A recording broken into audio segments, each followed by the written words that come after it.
Hello and welcome to Integrate, the podcast of the Wheaton Center for Faith and Innovation.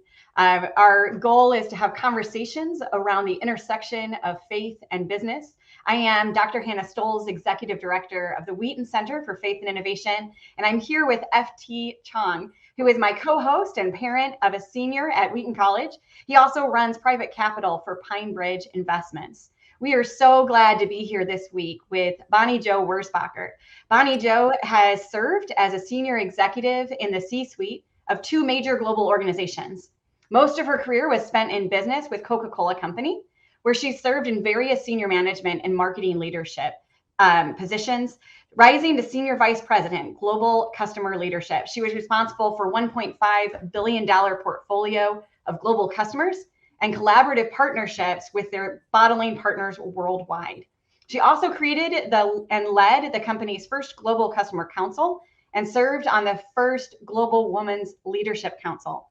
From 2013 to 2017, Bonnie served as chief development officer for World Vision, based in their global executive offices in London, England. Bonnie has served on many boards over the years, including corporate boards of Sea Beyond Inc. and Gordon Food Service, as well as several nonprofit, national, and local organizations that relate to her life purpose. Bonnie holds a BA in education from Wheaton College and an MBA in general management from Emory University. She and her husband, Steve, recently moved from Atlanta to Pinehurst, North Carolina, and spent summers near their son's family in Rhode Island. They're members of the Village Church, a 100-year-old non-denominational church in the heart of Pinehurst. Bonnie Jo, we are so excited to have you with us today, and I'm really looking forward to this conversation. Thank you, Hannah. It's nice to be here. Yeah, Bonnie Jo, I think one thing, you are also multi-generational, what do they call people from Wheaton? Wheaties? Mm-hmm. Yes. And yes, I am. My parents met there. Two sets of aunts and uncles met there. My dad's oldest brother, my mom's younger sister. My sister went there, and 8 cousins. Wow. So we have a long history there. Wow. I came from, I was not a Christian until I was well into my business career, but you were a Christian, a believer first, and then went into the business world. And there's this sense, just even talking to people at Wheaton, is there any conflict? Should anyone feel any conflict between sense of mission and being in the business world? I think you may not be the first person of faith to be very active in the business world, but you're one of the first to talk about faith and work. Yeah, they absolutely should not feel any conflict. In fact, they should be drawn to business. One of my very favorite quotes that I have quoted really this one for years, probably 25 years, comes from Nancy Pearcey, who's written several books. She's teaches at Houston Baptist University, big apologist. Anyway, this is her quote: "What a tragedy it would be if all Christians were pastors, missionaries, or worked only for Christian organizations. We're called to serve God in every sphere of work, not just home in the church, but in the classroom, the courtroom, the operating room, and yes, the boardroom." And that is so very true when we think about it, particularly for those of us that believe we should be sharing our faith. I mean, then for sure, being drawn to any and every sphere of work, if you have a complete Christian worldview, is hugely important. And by the way, most people work in business. A large percentage of jobs are business related. Yeah, and actually, I met a very mature Christian man who was working as the chief financial officer of a cigarette company. And one day I said, and this was when I was just a new Christian, and I said, how do you balance the two, right? You're working as the CFO of a cigarette company. And he said, I'm the best person to be the CFO for a cigarette company because I see all sides of the equation. I want to do good. I want to make money. And there's really no better person than a mature Christian to be the CFO of cigarette company. And that really got me thinking about, okay, yeah, we have a role to play here, not just to go and judge the morality of businesses, but to actively participate and to build, we create wealth and we can do good while doing it. So that really woke me up to this whole faith and work thing. Yeah, I think thinking about that intersection, and Bonnie Jo, you've worked across, like Coca-Cola and then World Vision as well. Could you tell us a little bit about your journey, your faith journey, and how that impacted your career in business? How has being a Christian shifted the way that you view your job and the work that you do? Coca-Cola is kind of a very different space to a cigarette company, but there's parallels that we kind of question sometimes when we go into business as Christians. So what's been your journey? What's your journey been? Yeah. Well, when I grew up, I really never thought about going into business, even though in retrospect, I had a lot of natural gifts and abilities that helped me in business. My father was a minister. My grandparents were missionaries. I did have one grandfather in business, but most of the people that I knew and looked up to, and especially the women, did not work in business. And when I went to Wheaton, I actually majored in education. I taught school and public schools in the Chicago area for 5 years until I recognized that I was drawn to business. I now say I was called to business. That was sort of an intersection of recognizing my interests, my skills and abilities, and enjoyment in doing it, and also God's leading. I think where God leads us, where he opens doors and closes doors, is a really important part of our calling too, throughout our lives. I don't think it's always necessarily the same career or the same field for our whole life. But I went into business, left education and went into business in 5 years after Wheaton in 1982, and had a 30-year career there with the Coca-Cola Company, with various different jobs with them. And when I left them in 2012, I figured I would probably do one more thing. I was kind of at that point in my career where I could choose. I had the retirement packages from Coke that I needed to be more financially independent. We did. I mean, I use that word rather than retirement. And I went to work for World Vision International for 5 years. Most of those years, 4 of those years in England, where their global executive offices are, using very much all of my business skills that I had developed at Coke and then some. And frankly, a lot of the skills I learned in teaching, I brought with me into business. That's kind of my journey. Yeah. In terms of, you asked how my faith impacted that journey. So I'll continue on. Yeah. So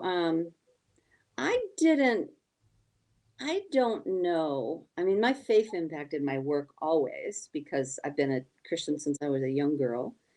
And I tried to work with excellence as working to God and unto God and not unto men or women. Kind of always done that. Asked for his help, prayed about work, tried to make it known that I was a Christian so that if there were opportunities to share my faith, I could, that sort of thing. But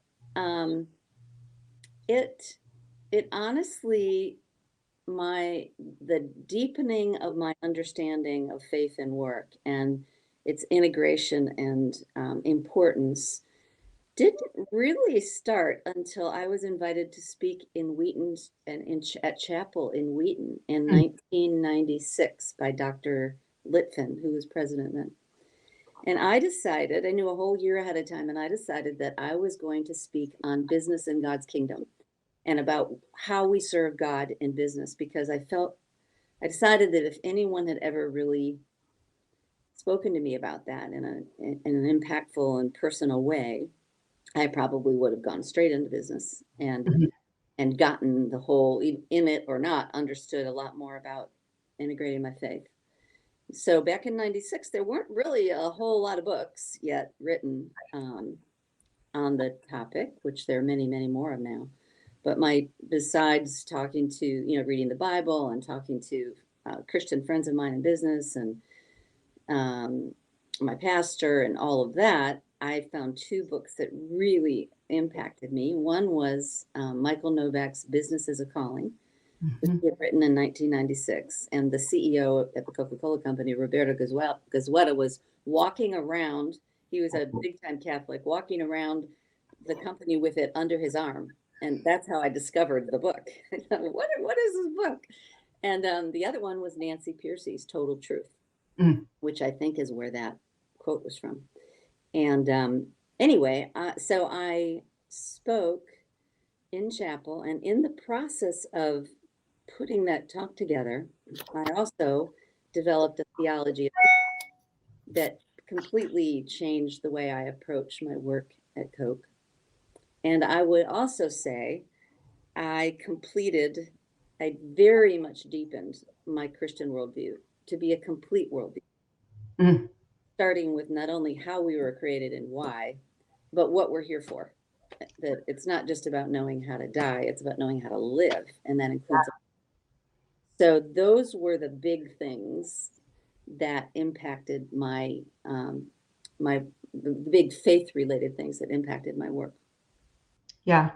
That's such an important point too, that realization that we're not saved from this world, just to die and go to heaven, that we're saved for this world. Yeah. And so when you think, for our student listeners, and they're getting ready to go into, probably work for companies when they graduate, regardless of their major. When you think about, your worldview and bringing faith, to this world and that it's for this world, what are the kinds of practical things you've seen over the years that you can bring to business that maybe are unique, or maybe it could be augmented? Maybe it's not unique to Christians, but we have even more of that calling than maybe our secular colleagues or other colleagues would have comparatively. Do you think there are specific things that are different about us? Well, I do. First of all, the first thing is to really understand what a Christian worldview is. And secular people will not have that. They will have a worldview. It just won't be a Christian worldview. So without going into great detail, that we were created in God's image to be fruitful and multiply and to subdue the earth and to be co-creators with God. We're created in his image to work, not just to steward the earth, not just to take care of the garden, to turn the garden and all of the resources that God created in the process, to develop them into cultures and civilizations and cities and families and jobs and the building blocks of culture. And so that recognition is super important. And I think I did understand that mostly before I went into business. What I didn't understand was that, I did understand that Christ died for us. I mean, that Christ died for us, that what went wrong with the world was sin, and our being tempted by Satan and being sinful destroyed not just our relationship with God, but with each other and with our work and with creation. And I understood that we were redeemed by the sending of Christ and his dying and resurrection and conquering death.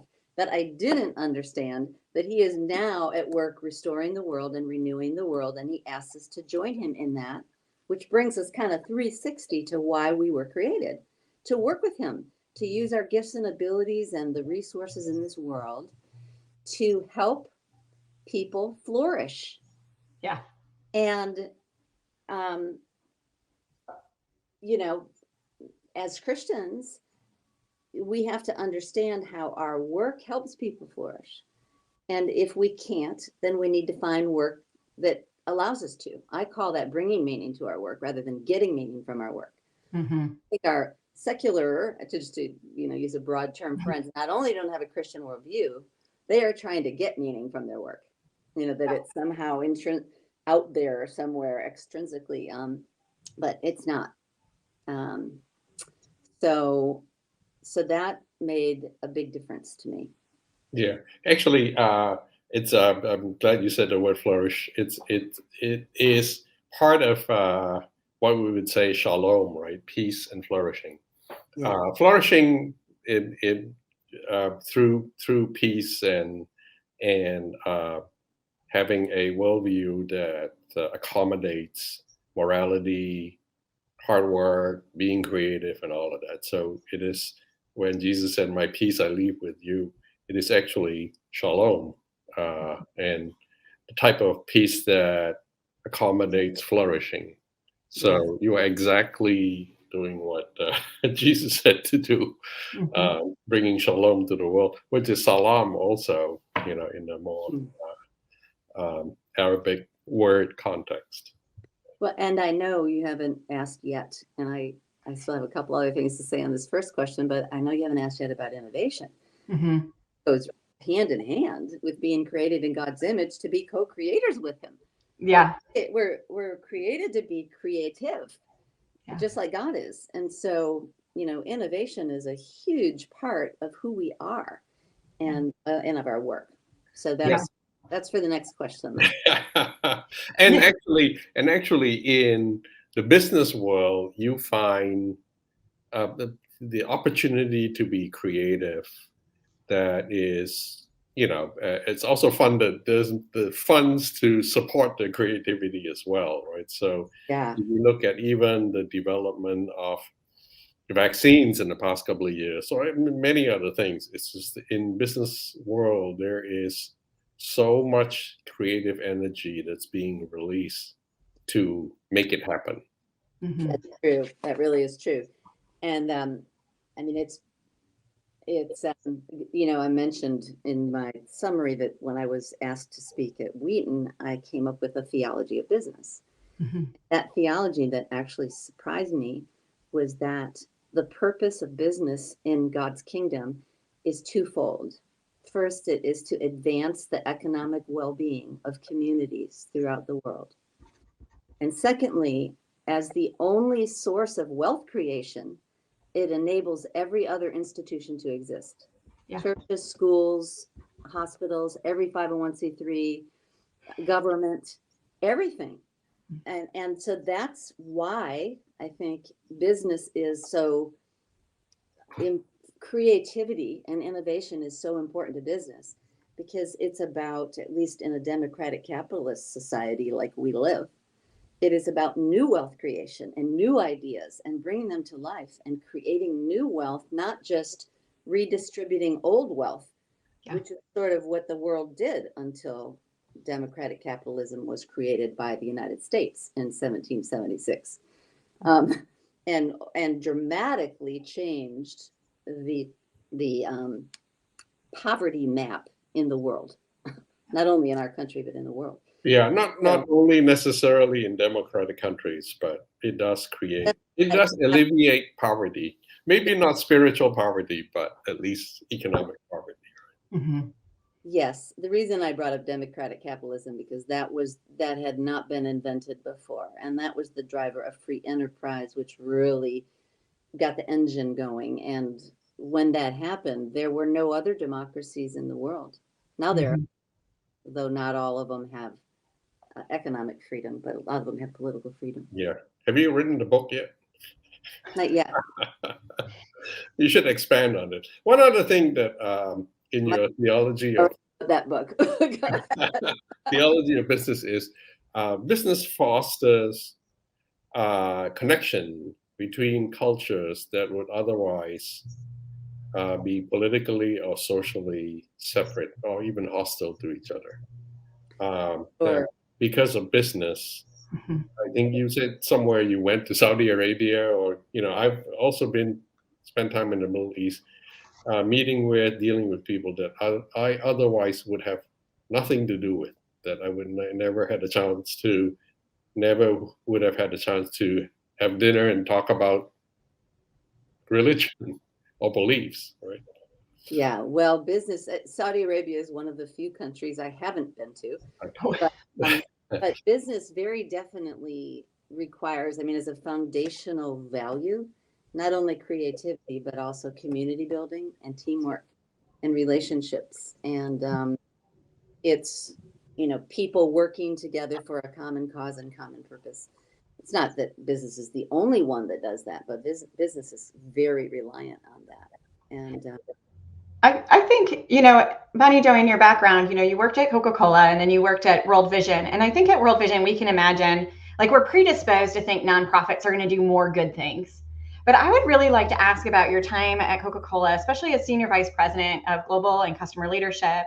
And, when you talk about your theology of business, the advancing economic well-being and the creation of wealth, can you think of ways that this came through at Coca-Cola that it kind of inspired your work at World Vision? But and I'm kind of putting you on the spot. Like, can you think of stories or examples of what that looked like at Coca-Cola?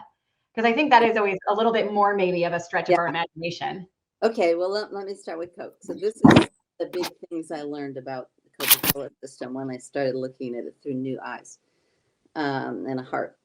So the Coca-Cola system, which is made up of the company and its bottlers, which are like franchisees all around the country, sell hundreds, 500 really plus different kinds of refreshing, affordable beverages, mostly ready to drink across soft drinks, teas, juices, coffees, sports drinks, every category. Many people don't realize, and I didn't until I worked there for a while, that fully 80% of their business, 80, is international, outside of the United States. Further, they don't realize that they don't make it here and then ship it over there and bring all the profits back here. They make it there. Their bottlers are local business people, and 90 plus, probably 98% of the economic impact of those beverages stay right in those countries. They're made locally and delivered locally.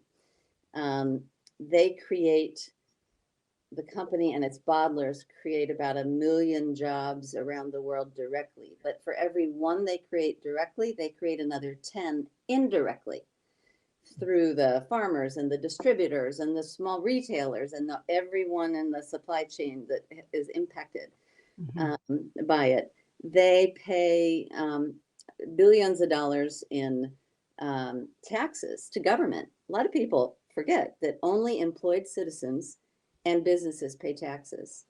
Nonprofits pay taxes. Non-working citizens don't pay taxes. So that's just, think about that and all the money that's what runs government.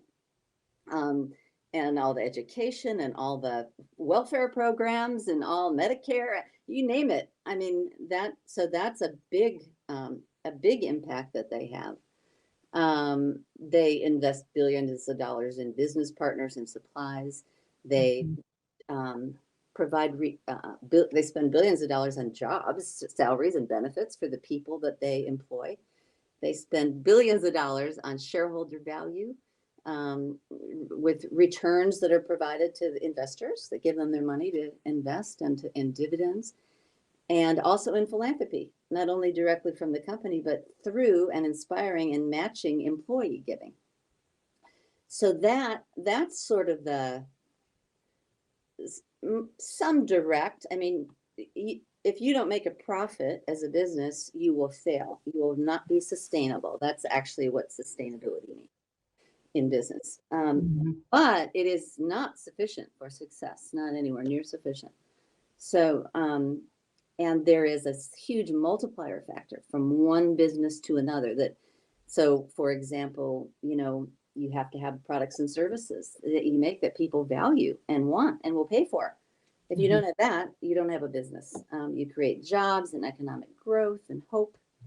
You deliver returns to shareholders. Like I mentioned, you promote creativity and ingenuity and team building and community building.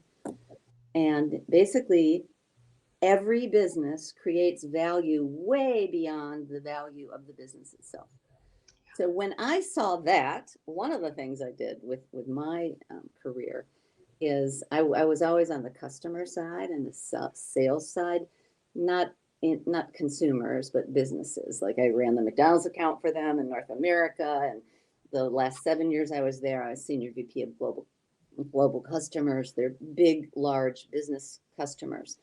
And it was challenging and I really enjoyed it. But I also kind of shifted my,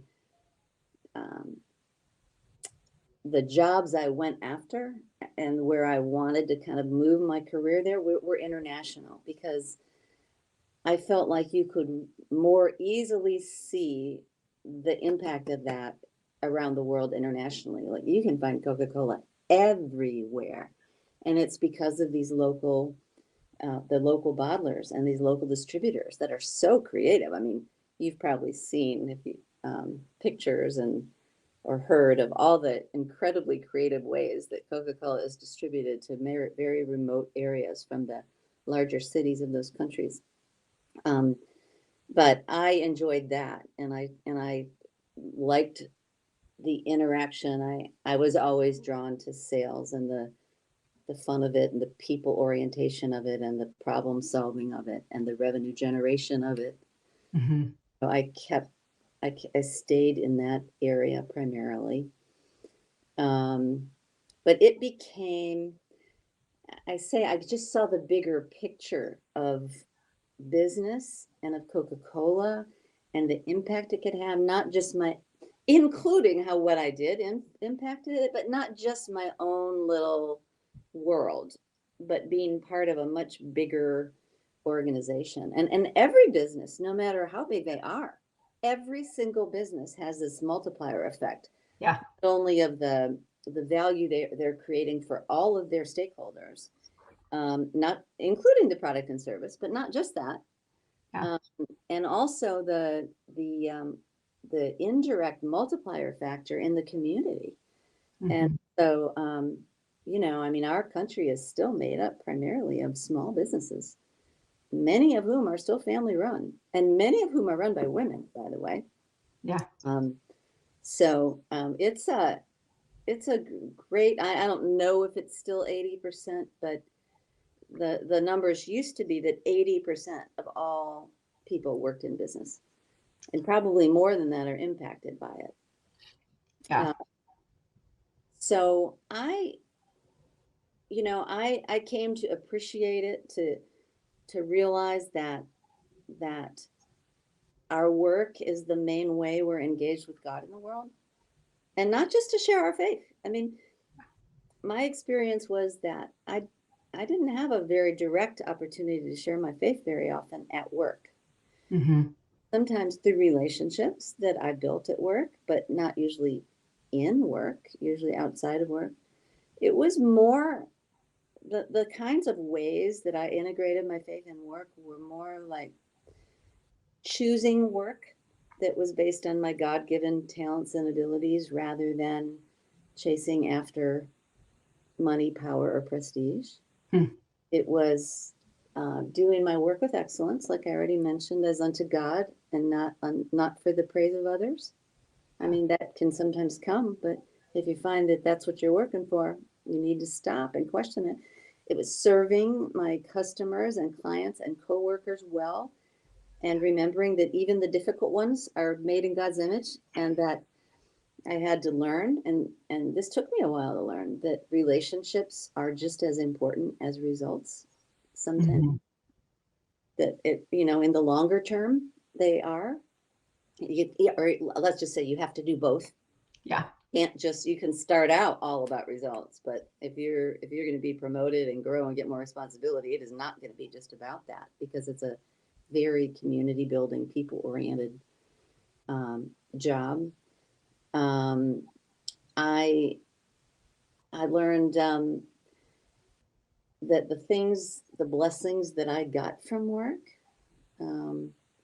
financial resources and skills and opportunities to travel and platforms to speak, Mm-hmm. that I was accountable to be a good steward of that and to be a blessing to others by being generous with that. Yep. Those were sort of the kinds of things. And, I found that business was a very good place to do those kinds of things. World Vision was too, Mm-hmm. but it was different. And it was easier in some ways and harder in other ways. Yeah. Even now, as you recount your life experiences and your thinking, Bonnie Jo, you are an encouragement to the young people at Wheaton and elsewhere who listen to this, because I think people do struggle a little bit about, should I go into ministry or should I do whatever? Mm-hmm. And like Lydia in Acts who sold purple cloth. You can be a great person in business and be not do anything spectacular in the business world in terms of being the best preacher of the gospel while at business, but doing your work well, being dedicated, being reliable, being a good colleague. That's a role that's right now is very encouraging for young people who are going out into the work world, graduating, and hey, there's this whole 80%. I don't know if it's 80% because government seems to be getting bigger and bigger. Yeah, So, that's true. government is probably 80% now, but Yeah, you're right. that's the okay, 70% where you can really spend your time. Work as an adventure. It's an adventure. Apply your creativity and all the struggles at work. Also, is a kind of the gymnasium to develop your spiritual health and all of that. Yeah. Spiritual. So, Well, I think part of that, FT, is that it's a really narrow, limited worldview to only think of being a Christian as about how you share. Yeah. Or think of ministry as only paid professionals who are paid to share their faith and preach and that kind of thing. That is not biblical. Mm-hmm. You could go way beyond Lydia to just about almost everyone in the Bible that had a regular, normal job. Other disciples for the years that they followed Christ, but certainly before they were and afterwards. But everyone was doing different things, and that's why Christian worldview that first just as a general calling, we're called to love the Lord our God with all of our heart and soul and mind, and our neighbor as ourselves. Mm-hmm. Doesn't actually say anything about sharing our faith in that part, right? Although if you love your neighbor as yourself, you would want them to. Sure. It's much more than that is the point. It is just that is just a small piece of what we're called to do.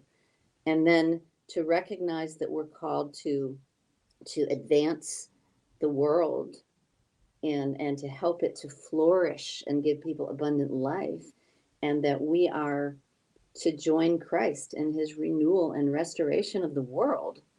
That does not limit you to churches at all. In fact, I sometimes say, was God happier with me when I was working at World Vision, which was much more comfortable for me? We could pray together, and I could be, my faith could be a bigger part of my conversations and what I did. But everyone that I worked with was a Christian, so Yeah. I think it's not that important there, is it? You mentioned 2 books. What other things as a young or in any business person, what else should they have besides 2 books to inspire them? But did you have accountability to people outside of work, people who guided you, mentors? What should a person have besides? Definitely. The reason I said 2 books, it wasn't just 2 books. It was also a pastor and Christian business leaders and the tons of things. My own experiences, the Bible. The Bible's full of lessons about how. Yes. I mean, the whole Jewish nation was built on integrating their faith with their work and their lives. So there's lots of it. I was just saying that the faith and work, quote unquote, movement as we know it today, which honestly, it's been around a long time. There weren't nearly as many books written about it then as there are now. Those were the only 2 that really jumped out at me when I was looking for books to read on it. And now I have a bookcase full of them, and I'm sure I missed some. I'm sure there were others. Hannah wrote a book. You should read it. Yeah. FT is a great promoter. A lot of them. But those are still 2 of my very favorite books. They had a very big effect on me and still do. One of my other favorite ones has become Tim Keller and Catherine Ellsdorf's Every Good Endeavor. I highly recommend that. Yeah. Catherine was on we interviewed her. Good. So it'd be great. Let's talk a little bit about innovation. And you talked about, God as a creator and us called to partner with with Christ and his work, as co-creators. And, when you think about the ways that faith can inspire innovation, can you think of like examples or stories, whether it's World Vision or Coca-Cola or any other experiences you've had on boards or whatever, where you've seen faith and innovation intersect? Yeah, I certainly saw it at World Vision. Mm-hmm. Now it's a nonprofit Christian charitable organization. It's not a business, but it's full of business people. Yeah. Many, not all, for sure, but it inspired a lot of innovation because, I mean, mostly business, and not just business, but people that are working to both benefit themselves and benefit others are drawn to it. And so, who you are benefiting and the creative energy and abilities and intellectual capital that drives creativity in the world happens all over the place. At World Vision, it was things like both new ways of serving the communities that they were working to help address their the root causes of their poverty, from the way they provided clean water to the way they helped, created a microfinance company to help them get businesses started themselves and be able to improve their own income. That there was a lot of innovation in that work. And there was constantly innovation in Coca-Cola's work with new ways to market, or new new ways of people working together. Mm-hmm. I think that you poo-pooed a little bit my democratic capitalistic comment, but that is not to be underestimated. The probably the more common term is free enterprise, Mm-hmm. and that tapped in that is basically a combination of economic freedom and political freedom, and very few countries in the world have both, and they are both required. As Michael Novak would say, one system of national liberty. They feed off of each other. That he would say that the political freedom is the most important, first, not most important, but has to come first, because unless you can protect the rights of your citizens through the rule of law and the political freedoms involved in that, you can't have economic freedom. But they're both required. It's one system, and what's required for them to work together as a free enterprise system that helps people to use their talents and abilities to grow economically.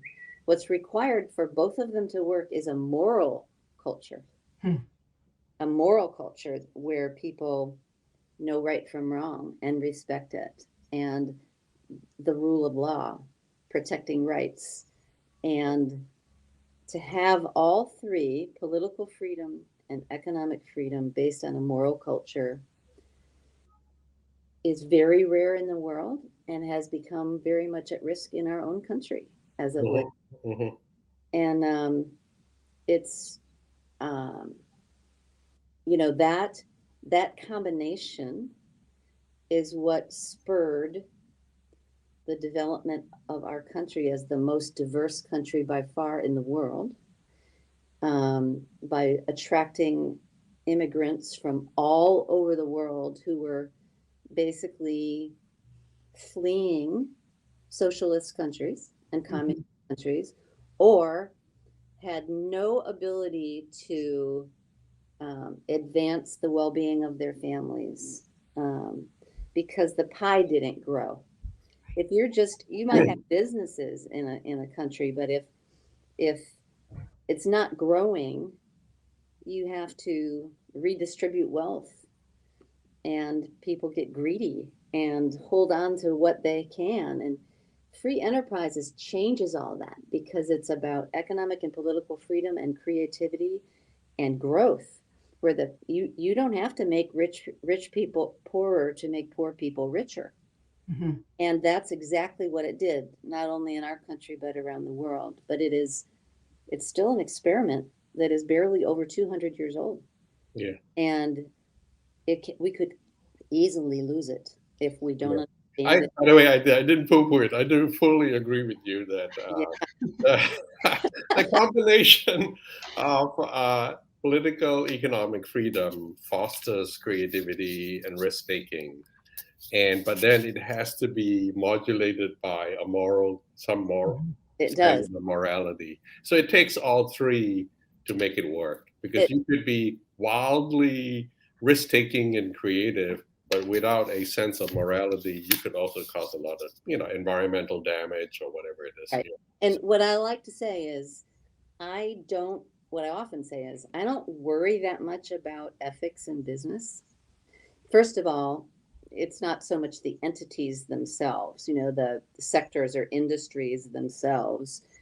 It's that they're all filled with sinful people. And business doesn't have a corner in that. They just might, because there's probably more businesses than any other sector. But business has a lot of checks and balances that nonprofits, let's go with nonprofits, which is a huge category, don't have. They have shareholders, they have quarterly financial reports, they have payrolls to meet, they have usually code of conduct that are very much enforced. Certainly, there can be individuals that ignore them and are deceitful, but they're generally caught. There's a lot of self-correcting mechanisms in a business because of all the reporting and the public nature of it, and the SEC and if you stop being profitable or stop making high quality products, competition will eat your lunch and you will not exist anymore. So it's just a matter of time. Nonprofits don't have that. Mm-hmm. You could have the entire budget of a nonprofit spent in the wrong way and not know it until it was too late. Yeah. So this fixation, I call it the anti-business skepticism of many people, particularly academics, and academics and other people that have not ever been in business. They have this skepticism that, okay, wait a minute, if you're making money, what's going on there? But it's really not the case. Ethical challenges are everywhere. And I found that one of the things I learned at World Vision that I am so grateful for, and the reason why I think nonprofits can be much more difficult to be successful in than businesses, is business has one value chain. You make a product or service that somebody wants, enough people want to create it and deliver it in a way that adds value. If you do that well and better than all the other companies in a country like ours that are doing something similar, you have found your revenue stream. They're called customers, and they are buying your product or service, and that fuels your profits that allow you to invest and grow and pay your employees and all the other things, and you have one value chain. That is not true in most nonprofits. I would say every nonprofit. Some are sort of a little bit in the middle. You have a product or service you're trying to deliver. World Vision, for example, of clean water and vaccinations and microfinance and things to help poor communities around the world address the root causes of their poverty.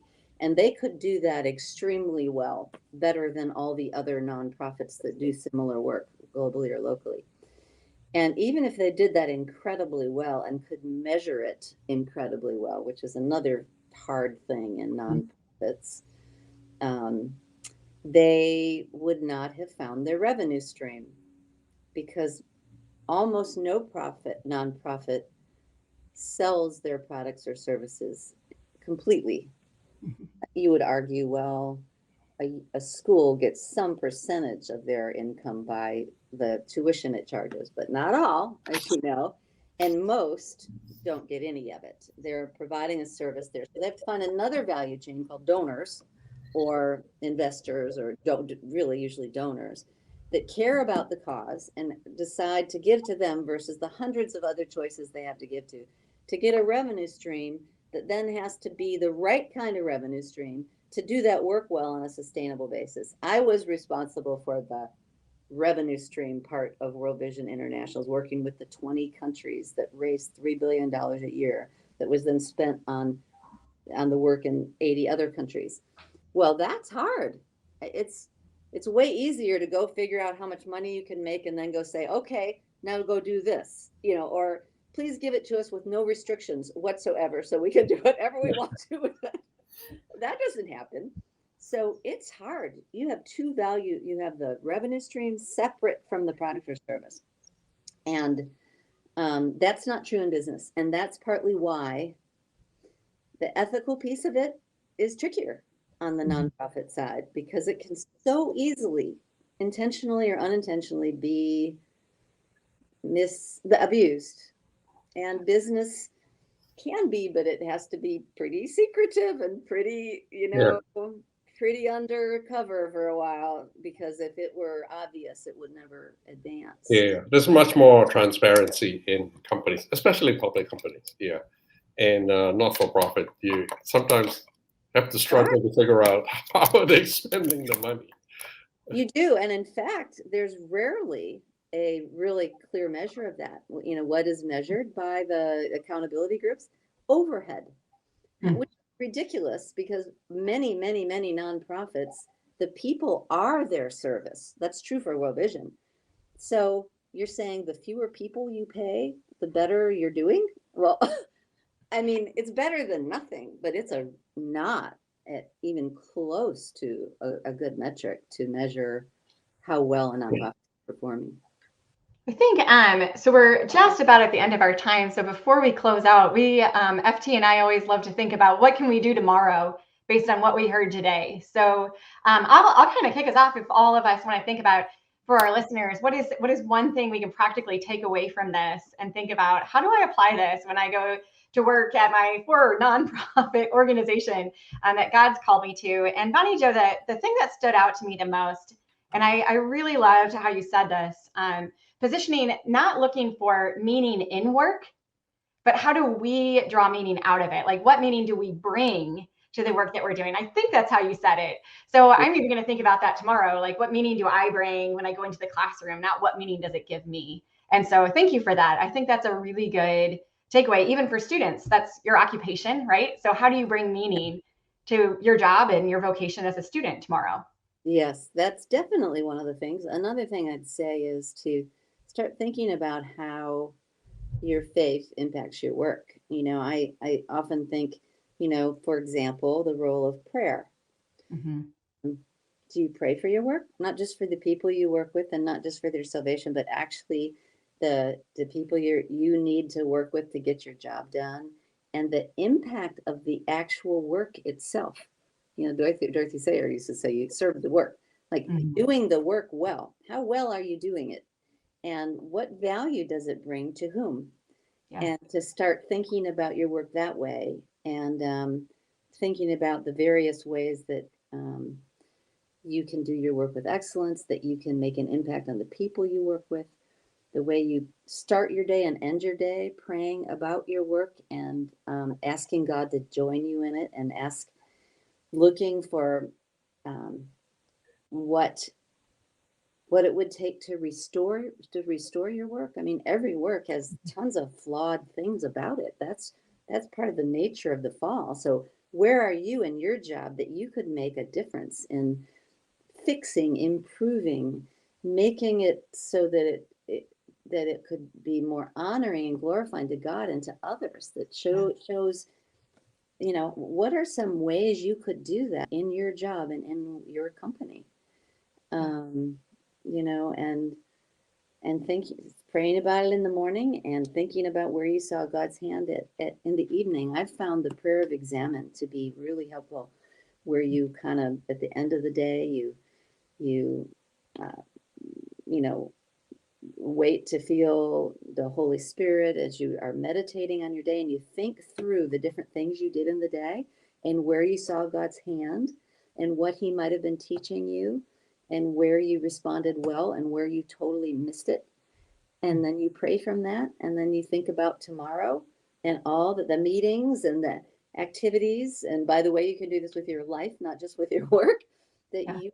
you are asking God to help you with. And if you get in a routine like that, thinking about the day ahead, thinking about the day past and the next day, and how God's using you, or where he didn't, or what he's trying to teach you, that will make a big difference. And I think not only are we expected to bring meaning to our work, to help to transform it and to restore it, but I've also learned that God uses our work to change and transform us. Yeah, for Because sure. not only do we see our gifts and strengths, we see our weaknesses.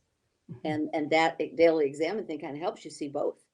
And you realize, wow, I've realized that. Who would I have been if I hadn't had the career that I did, and all the good and the struggles and the strengths and the weaknesses that I learned about myself?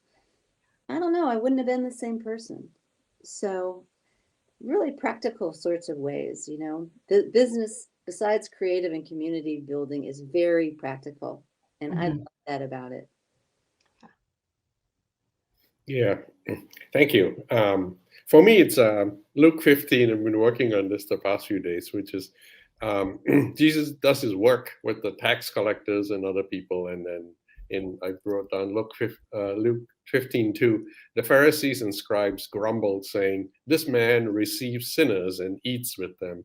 So Yeah. Jesus is doing his work in the world, not with his buddies, only with the temple people. Yeah, as a matter of fact, he not only did not come to the scribes and Pharisees, he really turned them upside down. Yeah. And called them, Yeah. Not at all God followers. Yeah. So he wasn't hanging out at the chapel, but with the people. He wasn't. Yeah. So. Yeah. Well, Bonnie Jo, thank you so much for sharing with us this morning or today. Your journey and about your insights, your theology of business is really inspiring. We'd love to close and just pray and ask God to just bless this conversation for our listeners. Bonnie, would you be okay closing us in a quick prayer? Sure. Okay. Thank you. Heavenly Father, thank you for this gift of technology that lets us share so far beyond just our personal interactions. We thank you that you are a God of work, that you are a working God, that you've created us to join you in it, that you use it to transform us in the likeness of your image and the likeness of your Son, and that one day we will rule the world with you using those gifts and abilities that we've built here. But we pray that you would, just with everyone listening into this, that you would help them to